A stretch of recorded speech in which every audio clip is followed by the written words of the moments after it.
In a place where people go to throw things away, specialist Thomas Tkaczyk found an opportunity to give back.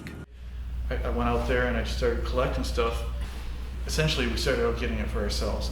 There's so much, we're like, well, other people in the unit can use it. So sheets and bedding, pillowcases, clothing, mattresses.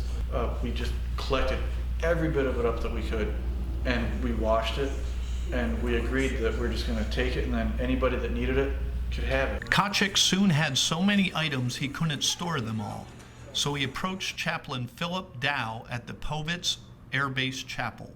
When he first started, he was just pulling the stuff out and getting it laundered. If he did have a place to put it, it didn't seem that obvious. He came to me and said, yeah, figuring we'd start a spot in the back of the chapel, and we quickly filled up the back wall of the chapel with a bunch of the blue laundry bags. As more units came and went, even the chapel and base MWR could not hold all the donations and refurbished items that were being thrown away. So Tkaczyk got another idea. I was talking to the MFLAG, Mary Lee King, sorry. And she said that she was in Japan working with Marines, and the Marines would go to an orphanage and just interact with the children, and said how great that was.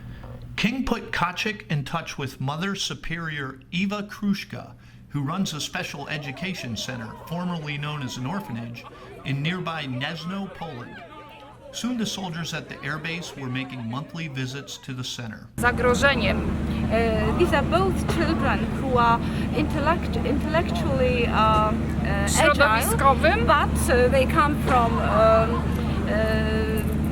problematic families. On October 19th, children from the center visited Powidz Air Base for a fall festival in which units across the base played games and hosted activities for the children. So over here we have a photo booth decorated with Halloween, spiderwebs and pumpkins, Halloween themes. But I'm originally from Ukraine and I moved to the United States in 2002. So I can kind of relate to being a kid and not knowing what's going on, not having a close family near you. And I really wanted to make sure that these kids felt welcomed, to be part of us. And that's the story of how one soldier's trip to the dumpster became a program affecting hundreds of soldiers and community members. From Powidz Air Base, Poland, I'm U.S. Army Reserve Master Sergeant Ryan Matson.